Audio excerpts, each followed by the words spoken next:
De volta com o nosso segundo bloco da entrevista com o engenheiro espacial Dr. Francisco Carlos de Amorim Terceiro.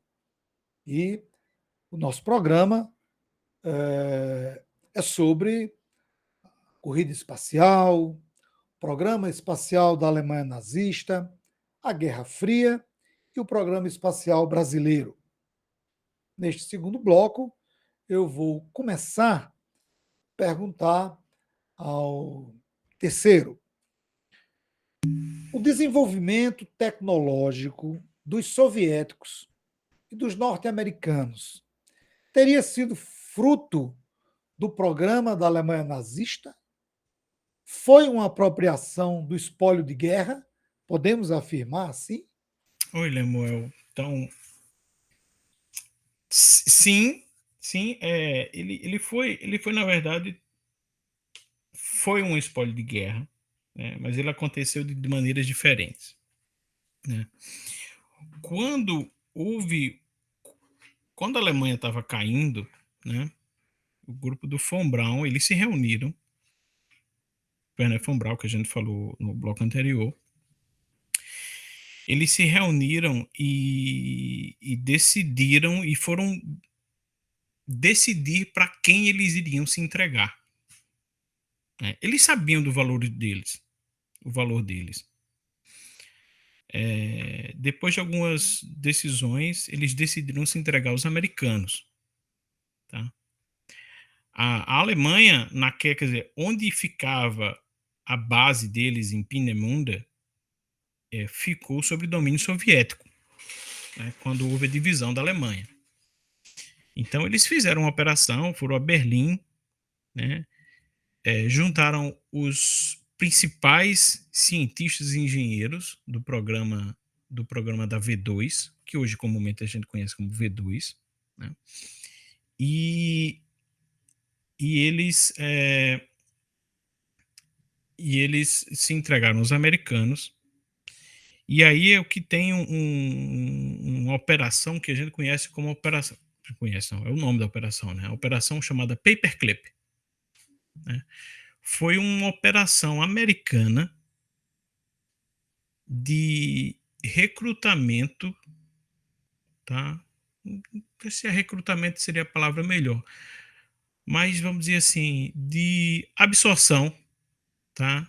Dos principais cientistas da Alemanha nazista, né? Ela chama Paperclip porque a inteligência americana tinha ficha, né, das principais cabeças da Alemanha nazista, dos cientistas, e eles colocavam um clipe de papel, né, naqueles que eles queriam, tá? Sendo a ficha do Werner von Braun uma das principais, tá?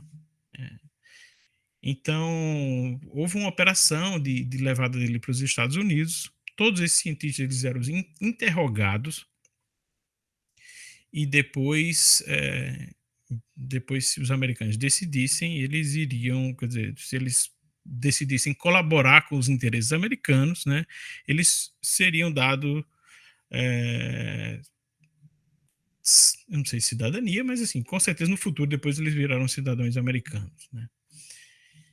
Então, o Von Braun decidiu ajudar, né, e levou todo o projeto da V2. Tanto que a V2 foi lançada pelos nazistas, tá? E ela foi lançada pelos Estados Unidos com o nome de V2. Os Estados Unidos lançaram V2, né? Inclusive, as primeiras imagens do espaço foram feitas por uma V2 e lançada nos Estados Unidos, tá? E aí vieram os soviéticos. O Von Braun não estava mais lá, os principais engenheiros não estavam mais lá, mas os soviéticos tomaram conta de Peenemünde e logo foi enviado uma comitiva para olhar o que tinha, e eles conseguiram achar algumas coisas, né? Eles conseguiram ainda capturar alguns desenhos que o grupo do Von Braun não conseguiu destruir, tá? E conseguiram pegar alguns engenheiros que não foram. Eu fico imaginando, né? Assim, imagina o cara que trabalhava lá no negócio E aí o líder do departamento vai embora e ele não vai junto, né? O cara também não deve ter gostado muito. Resumindo, alguns decidiram colaborar, também os que não decidiram colaborar, os soviéticos deram um jeitinho de fazer eles colaborar, né? Então, no começo eles pediram, falaram, mas depois deram um jeitinho lá.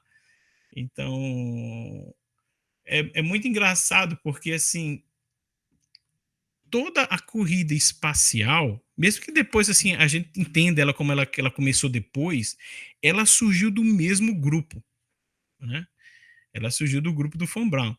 Tem um filme muito legal que Os Eleitos. Eu não sei se você já assistiu, Lemuel. Em inglês é chamado The Right Stuff. É um filme ganhador de Oscar, inclusive, né?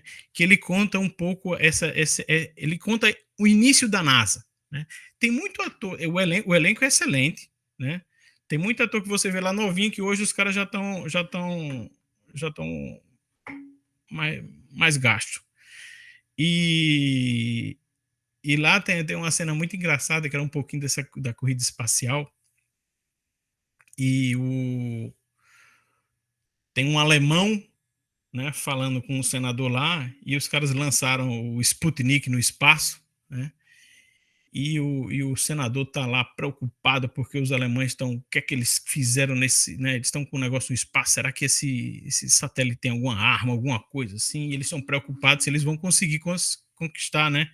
Conseguir vencer os soviéticos, né? E aí o alemão fala assim: não se preocupe, nossos alemães são melhores do que os alemães deles. Isso é como se fosse o Von Braun falando. Então foi sim uma extração de duas maneiras diferentes dos nazistas.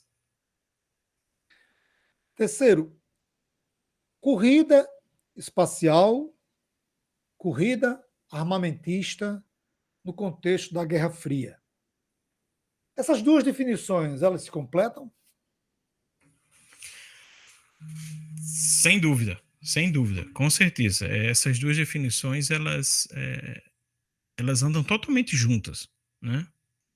Por mais que a gente queira imaginar um programa espacial, né, com civil, né, com objetivos puramente científicos, eles andaram juntos totalmente e um empurrava o outro, né?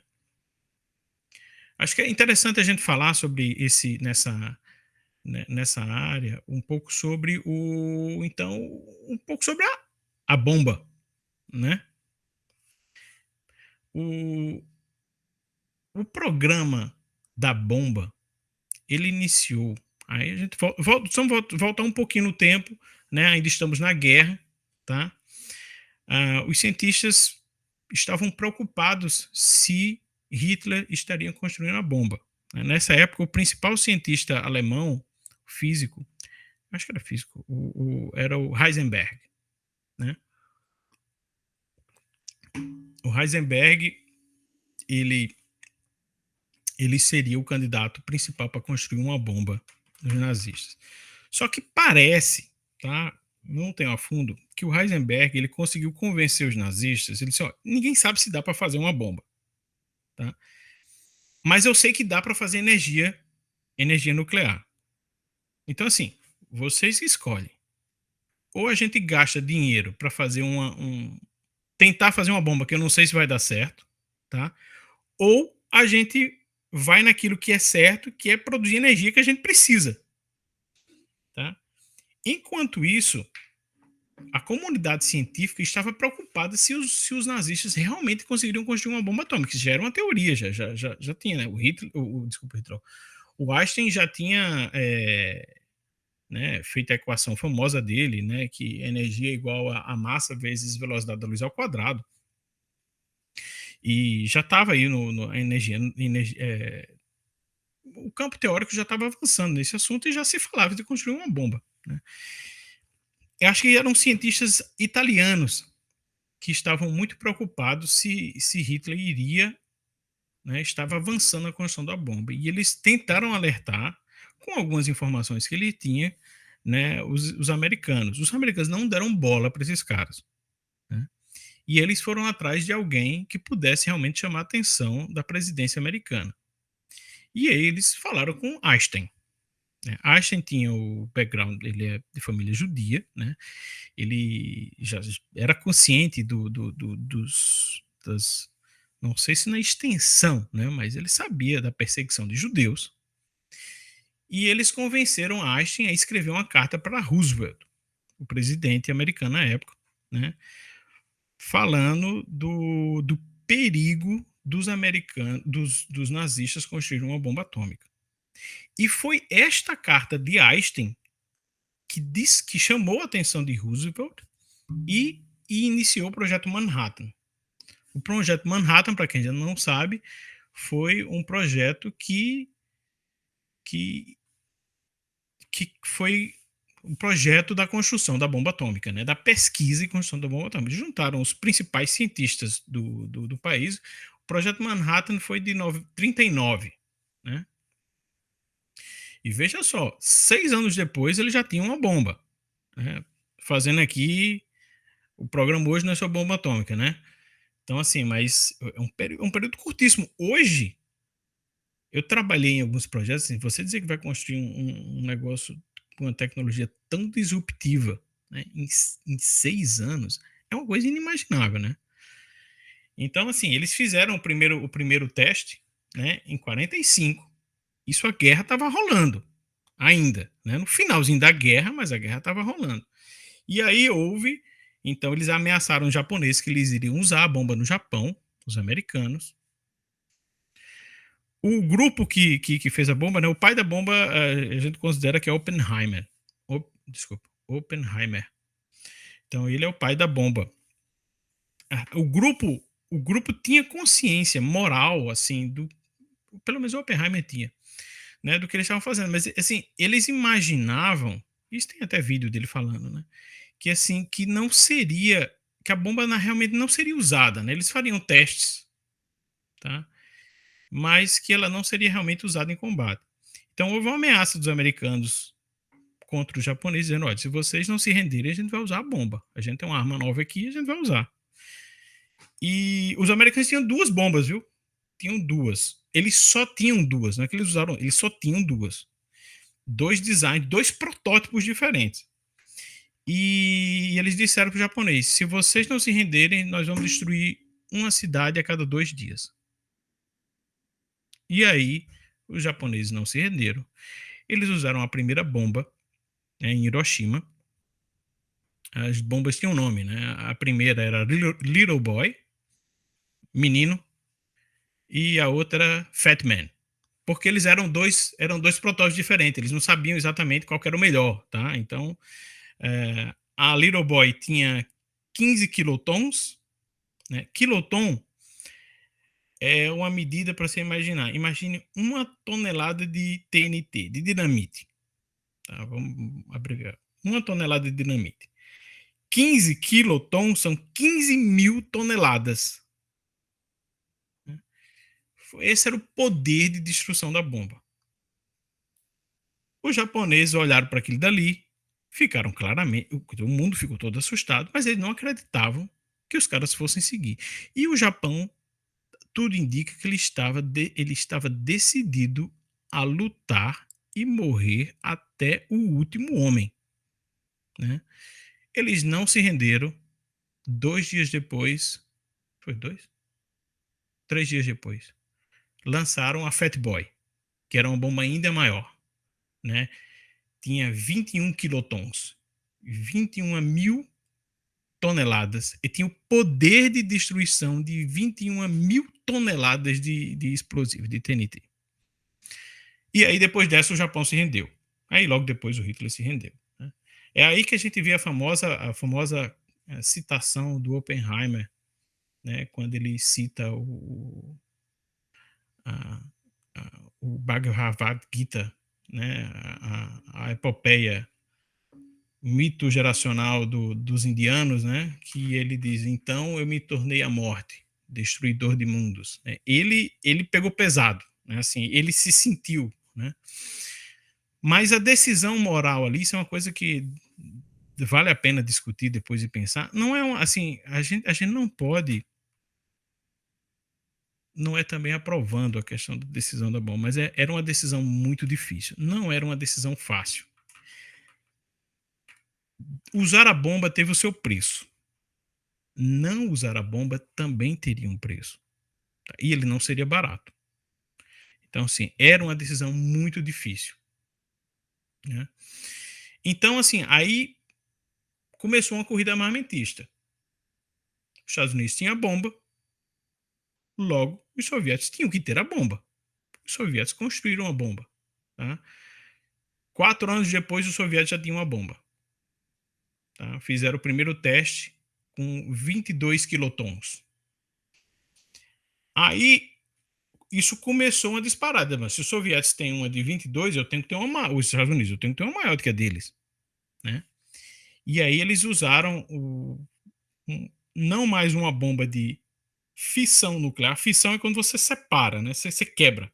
Então, as primeiras bombas, elas quebravam o átomo e isso é o que gerava essa quantidade imensa de energia. E aí existia a ideia da bomba de hidrogênio, onde você não mais tem um processo de fissão, mas você tem um processo de fusão. Você junta átomos. Isso gera ainda mais energia. Né? Então, os americanos criaram a bomba de hidrogênio, bomba termonuclear, que a gente chamou bomba de fusão. Tá? E aí, um ano depois, os soviéticos também tiveram a bomba de hidrogênio. Né? Isso foi gerando assim, um atrás do outro. Tá? Tem uma coisa que aconteceu, isso que se chama. Existia uma política, né? Quer dizer, isso gerou um problema para o mundo, mas isso também gerou uma certa estabilidade. Tá? A gente nunca vai saber o que é pior, tá? Se seria estar com a bomba ou não estar com a bomba. Quando só um tem a bomba, é complicado. Mas quando mais de um tem a bomba, tá? Muitos também é muito complicado, mas assim, quando só poucos têm a bomba, um não ataca o outro, tá? Porque vamos supor que os Estados Unidos vão lá e atacam a União Soviética. A União Soviética disse assim: olha, se você me atacar, eu acabo com o seu país. Mesmo se você achar minhas bombas, eu tenho bomba escondida, tá? E eu vou e destruo os Estados Unidos inteiro. E os Estados Unidos é a mesma coisa, tá? Soviéticos, né? Se vocês me atacarem, saiba que mesmo que você acabe com o meu país, eu vou e acabo com o seu país. Né? Isso é conhecido como uma política de destruição mútua assegurada. Em inglês, a sigla quer dizer MAD, louco, loucura. Né? E essa política, esse conceito, né, é o que permite a estabilidade, tá, de um não atacar. A gente tem arma nuclear até hoje. Não se fala mais de Guerra Fria, mas assim, não quer dizer que não tem arma nuclear, não. Tem muita. Né? E elas foram crescendo. Só para ter uma ideia a mais, os Estados Unidos fizeram depois, algum tempo depois, a primeira bomba de hidrogênio que chegou a 1 megaton. 1 milhão de vezes, 1 milhão de toneladas de TNT, o poder de destruição. Né? E depois os soviéticos fizeram uma de 3 megatons. E aí foi onde teve, assim, o que eles estavam buscando há um tempo, mas aí houve o casamento entre a guerra, entre a corrida armamentista e a corrida espacial. Né? Os soviéticos anunciaram o primeiro míssil balístico intercontinental, que era capaz de ser lançado da União Soviética, né, e chegar até cruzar o Atlântico e chegar nos Estados Unidos. Tá? E ele carregava essa ogiva com 3 megatons. Tá? Então, pela primeira vez. Porque até então, as bombas, as 2 vezes que elas foram testadas e usadas, elas eram carregadas por aviões. Inclusive, era um perigo desgraçado para o piloto, né? Que ele tinha que conseguir fugir a tempo. Então, eles lançaram eles anunciaram que tinha um míssil balístico intercontinental. E como é que você mostra que você tem um míssil balístico? Você vai mandar lançar uma bomba atômica no outro? Não. Vou fazer o seguinte, eu vou usar o meu míssil balístico intercontinental para colocar um satélite em órbita. O Sputnik foi lançado com um míssil balístico intercontinental da União Soviética, com algumas modificações, né? Mas com isso, os soviéticos mostraram que eles tinham um míssil de verdade, ninguém nunca tinha colocado nada em órbita, né? E, de quebra, mostrar que estavam colocando coisa em órbita. Né? Isso gerou nos Estados Unidos até uma certa histeria, né?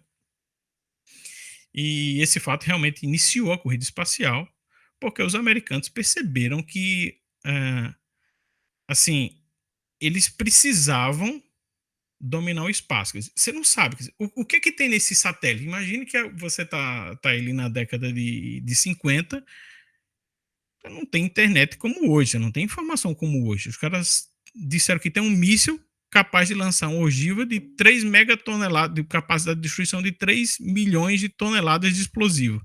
E eles disseram, e a gente tem um satélite em órbita. A pergunta é se realmente aquele satélite era só um satélite que mandava um bipzinho, ou se tinha alguma arma lá dentro, era uma pergunta totalmente legítima, né?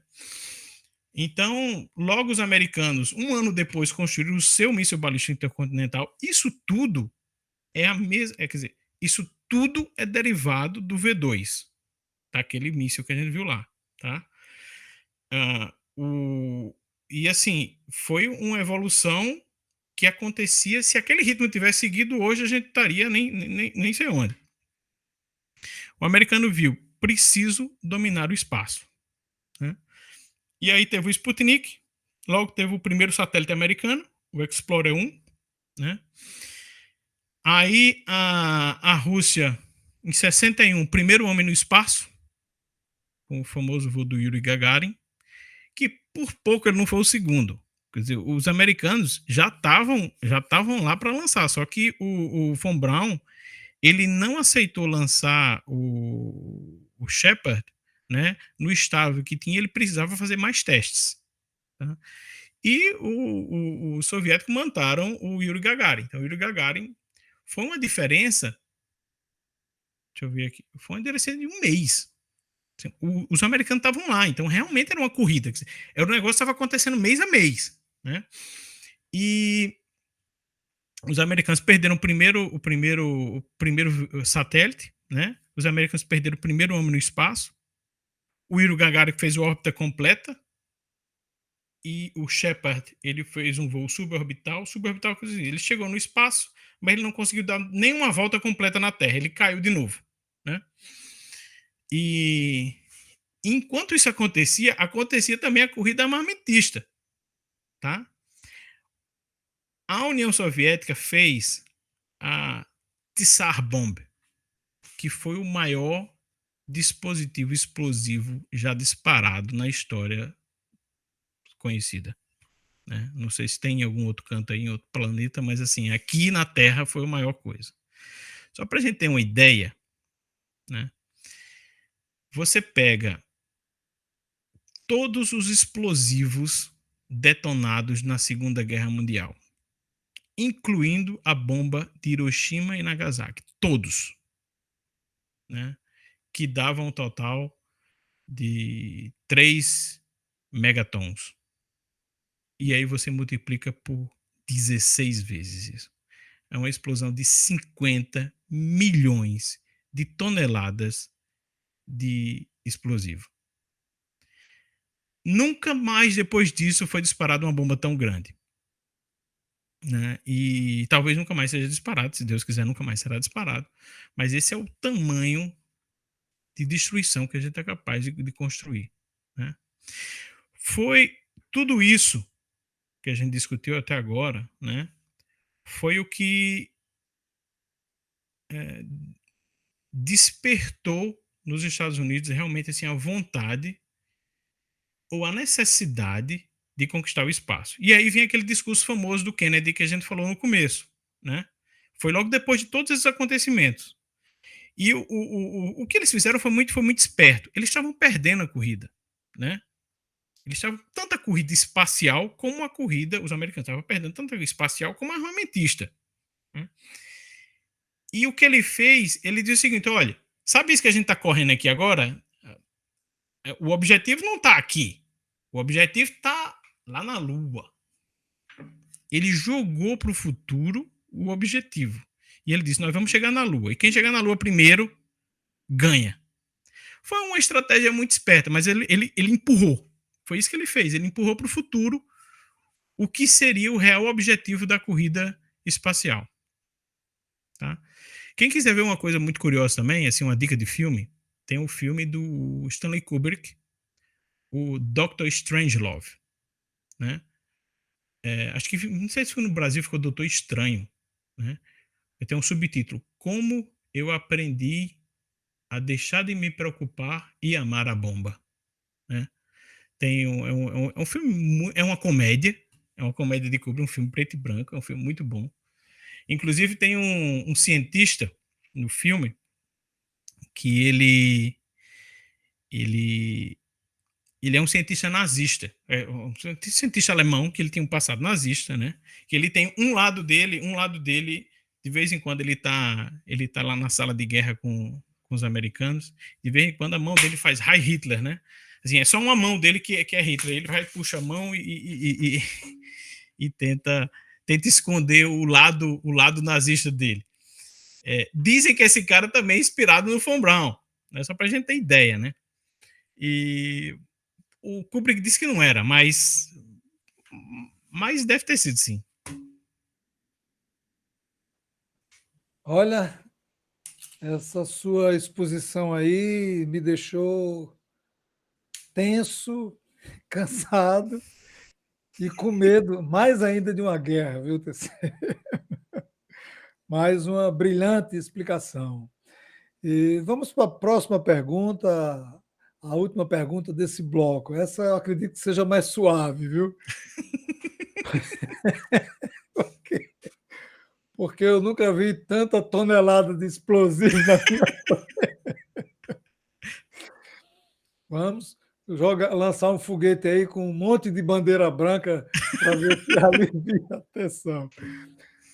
Sério, você poderia nos falar das primeiras experiências de missões interplanetárias e alguns resultados disso, fora essas aí que você colocou, certo, de armamento, mas de uma outra conotação, experiências que, que a gente possa ter como resultado para a sociedade, para os países, para a ciência.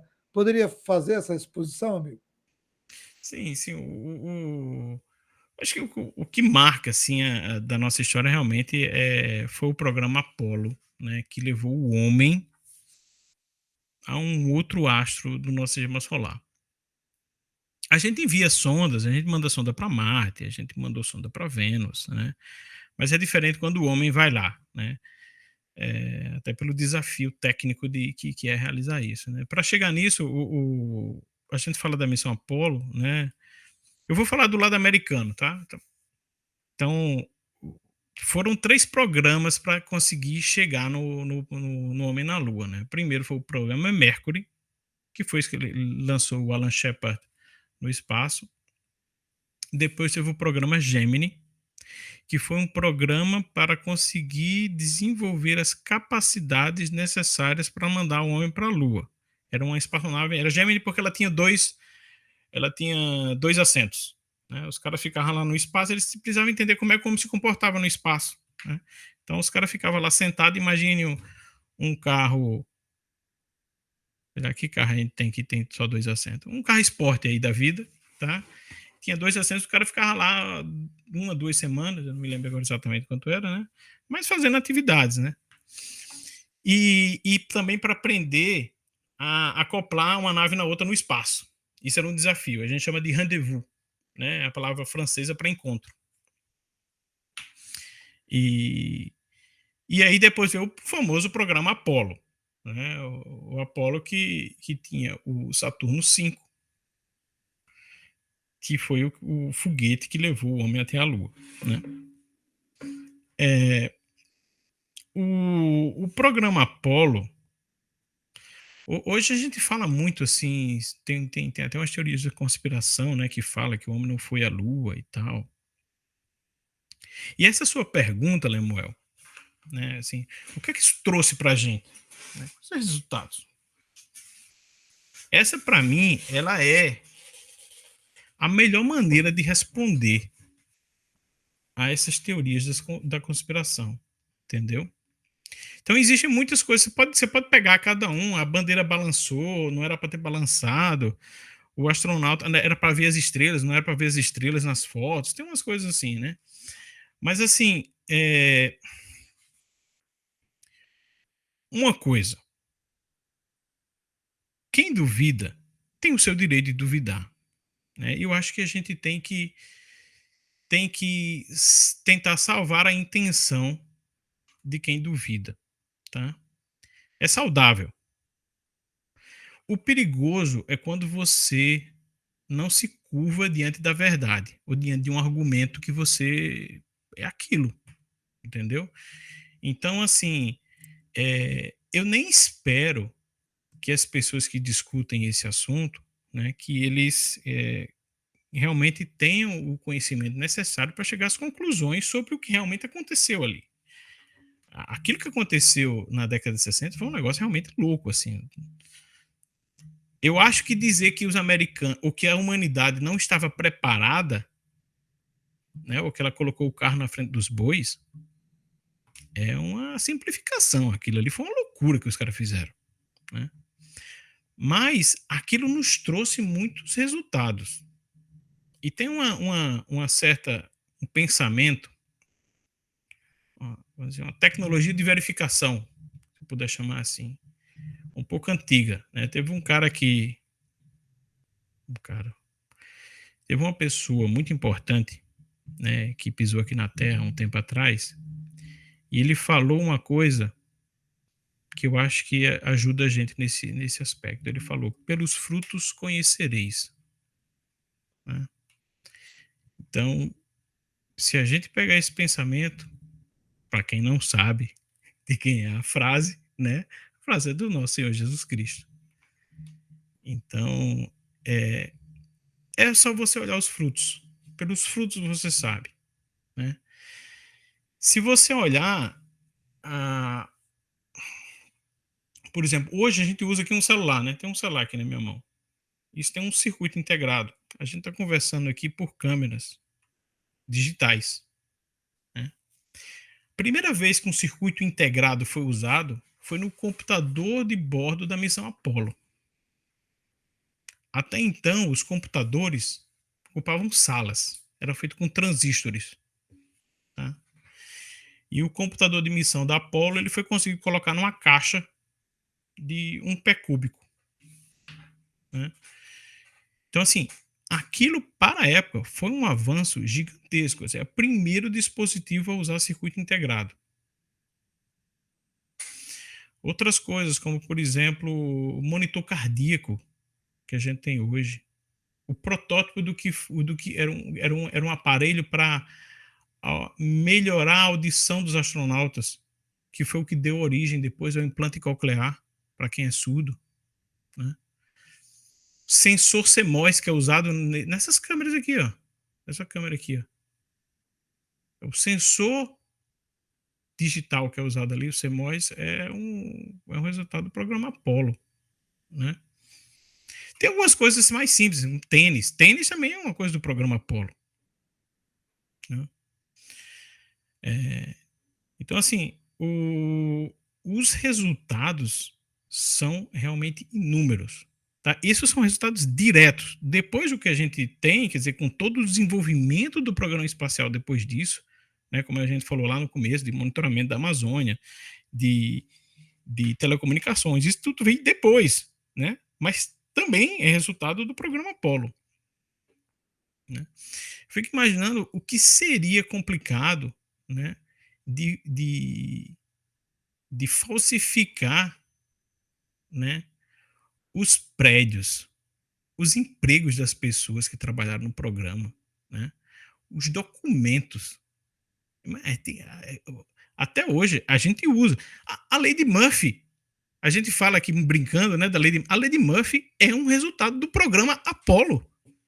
Foi um engenheiro, ele tinha que colocar sensores para monitorar os astronautas. Eu não sei se foi do Apollo ou foi do Gemini, tá? Mas foi de um desses 3 programas. Ele tinha que colocar sensores para monitorar e era possível ele errar. A gente tenta fazer essas coisas sempre a prova a gente chama, eu vou falar aqui, a prova de burro, né? A gente sempre tenta colocar o jeito assim, ó, esse sensor só cabe aqui, o outro só cabe aqui, né? Mas ele disse que os sensores eram possíveis de ser trocados, eram possíveis de serem trocados. Então, se é possível de dar errado, um dia dará errado. Isso é a lei de Murphy, isso é resultado do programa espacial, né? Então, assim, imagina o que seria você falsificar todos esses relatórios, falsificar todas as tecnologias que depois saíram disso, né? Era mais fácil ir para a Lua. Por isso o cara foi para a Lua. É mais fácil ir logo, entendeu? Então é isso. É, essa terceira parte aí foi mais leve e para mostrar a você que está nos assistindo a importância da conquista espacial para o desenvolvimento das tecnologias, que hoje muitos desses resultados servem à ciência em todas as áreas, não só na área de comunicação, mas em todas as áreas, né? A corrida espacial tem o seu lado bizonho, complexo, que é essa associação com a corrida armamentista, mas também tem o seu lado positivo, que é o ganho da ciência. E nós encerramos esse segundo bloco e no próximo bloco nós iremos discutir sobre o Programa Espacial Brasileiro.